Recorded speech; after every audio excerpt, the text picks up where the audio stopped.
Okay, we are at 22.4 particle in an electric field. Let's start. I'm going to start with a reminder of last semester when we first in chapter 5, when we first introduced the concept of force. We talked about contact forces, the hand pulling on a string, the little girl pulling a wagon, and the football player kicking a football. Those were all contact forces. They were all um, the there was surface contact between the two items causing a force. And then we talked about field forces, and the first one was the gravitational force. The next one is what we're going to talk about now, the electric force, and an electric field that comes uh, from a charged particle. And then later on, we'll get into the magnetic force. So those three bottom ones are all non-contact forces. So let's go to the PowerPoint now. There it is. Okay, so just as you have a gravitational field when you're in the presence of a large mass like the Earth, you have an electric field from a source charge. So the source charge, if it's positive, you have an electric field emanating out from the charge, and we test that by taking a test charge. Now, the test charge really has zero value. We can give it a positive or a negative, but it has zero value, because if it were large enough, it would change the electric field. So this is just like an imaginary test particle. We choose it positive or negative to determine the the force emanating from the charge. So just as we have a G, the gravitational force, uh, and we divide it by some test mass, we can get the gravitational force. And force is equal to m times the mass times G. We have an electric field. We have a gravitational field. We have an electric field, where we take the electric force and divided by this test charge Q, so that if we want to know the force on the charge, we multiply the charge Q0 by the electric field. Just as we have force is equal to mg, we have the electric force is equal to QE. Now, if Q is positive, if the test charge is positive, the force on the test charge Q0 is directed away from the Q, away from the source charge. Q is the source charge, and so from Coulomb's law, we know that the electric force is Ke times Q0 over R squared, R being their separation distance, along the unit vector R. So E is equal to that force divided by Q0.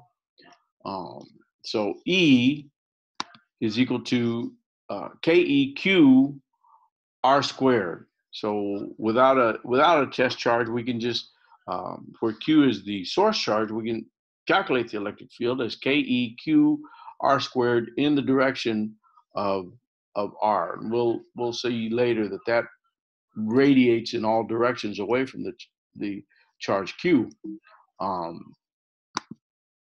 So here we have the gravitational force is equal to Fg over mass 0 is equal to minus G, the mass of the Earth divided by R squared in the direction R. Force is equal to mg. Well, we have the same with electric force. E is equal to KEQ over R squared in the direction of R. So force is equal to Q0E. So just as we calculate the gravitational force as mg, we can calculate the electric force Fe as Q0E. Now, if we go back here, this is actually A of that figure on. Oops, I'm way behind. This is figure A of this other figure, here we have the B, we're catching up with the B, C, and D. For a positive source charge, the electric field at P points radially outward from Q. If Q, the source charge, is negative, the force on the test charge, Q0, is directed toward Q. And that's C. For D, for a negative source charge, the electric field at P points radially inward toward Q. So the Fe equals, this is Coulomb's law, Fe equals Ke Q0 over R squared in the direction of R. So the E, if you have multiple charges, the E, the electric field is equal to Ke times the sum of all those charges, Q over R squared R. And you can see that the electric force is, young lady slides down a slide, and her hair becomes charged with a lot of electrons, and all of those are separating each other. So you can see the presence of the electric force. And okay, a test charge of 3 microcoulombs is at a point P where an external field is directed to the right and has a magnitude of 4 times 10 to the 6 newtons per coulomb. The electric field is presented as newtons per coulomb. If the test charge is replaced with another test charge of 3 microcoulombs, what happens to the external field at P? So the field is 4 times 10 to the 6 newtons per coulomb. We put a test charge of 3 microcoulombs. But what happens if we replace it with a negative 3 microcoulomb test charge? What happens to the electric field at P?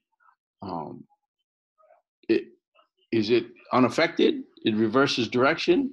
It changes the way that cannot be determined. Well, we're considering the source charge. The source charge is producing 4 times 10 to the 6 newtons per coulomb, and the test charge just determines the magnitude and the direction of the electric field. So the force on the test charge would change, but the electric field at P is unaffected. Oops, sorry, went too far. It is unaffected. So the test charge only is there to tell us the magnitude and the direction on the test charge. It doesn't affect the field itself. It doesn't affect the external electric field at P. Okay, and that ends 22.4. The next lecture video will be 22.5.